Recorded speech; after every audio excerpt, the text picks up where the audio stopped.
So guys, JEE advance की answer की release हो चुकी है। आई थिंक परसों रिलीज हुई थी और मैंने आज उसको अपने मैच किया है। जो भी मैंने क्वेश्चंस अटेम्प्ट किए थे, तो मेरे बहुत ही ज़्यादा अच्छे मार्क्स तो नहीं बन रहे हैं, बट अगर कट ऑफ का बहुत ही ज़्यादा वेरियस आता है तो शायद ही क्वालिफाई हो जाऊँ। जो पिछली बार की कट ऑफ थी तो वो शायद ओबीसी के लिए 98 थी, और अब की बार जो संभावना है वो 92 से 95 के बीच में है, और मेरे जो टोटल मार्क्स बन रहे हैं वो 80 मार्क्स बन रहे हैं। तो मुझे तो नहीं लगता कि मेरी कट ऑफ क्वालिफाई भी हो पाएगी, क्योंकि अराउंड 10 से 15 नंबर का वेरिएशन अगर होगा तो शायद कट ऑफ क्वालिफाई हो जाए। प्रॉब्लम ये थी कि मेरी कट ऑफ तो क्वालिफाई हो जाती और मेरे अच्छे मार्क्स आ जाते।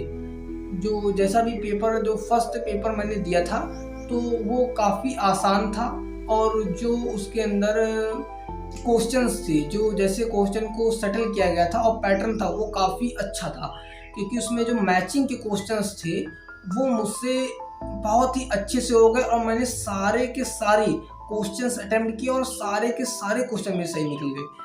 लेकिन जो सेकंड पेपर था वो काफ़ी टफ भी था, और जो उसका पैटर्न था वाज सो डिफ़िकल्ट, और उसके अंदर जो मैचिंग के एक क्वेश्चन नहीं था, क्योंकि जो मैचिंग्स के क्वेश्चंस आते हैं वो काफ़ी आसान होते हैं और काफ़ी अच्छे से हो जाते हैं। और उसमें क्या था कि जो मैचिंग्स के जगह पर उन्होंने इंटीजर बेस्ड क्वेश्चन डाल दिए थे।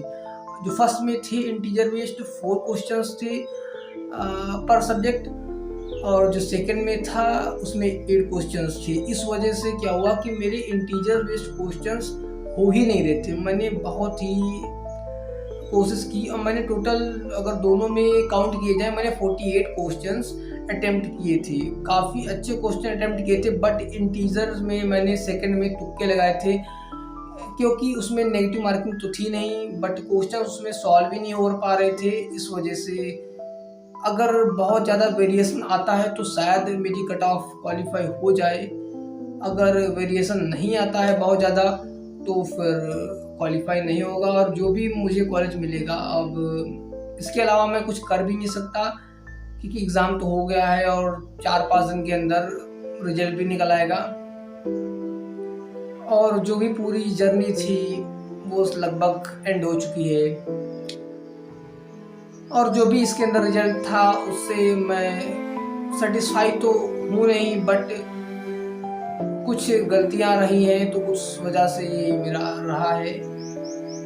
सो जैसा भी है आप लोगों के सामने मैंने पूरा एक्सप्लेन कर दिया है, और आगे जो भी कॉलेज के बारे में डिटेल्स होंगी वो आपको बताऊंगा, मैं कौन सा कॉलेज ले रहा हूँ, क्या हूँ।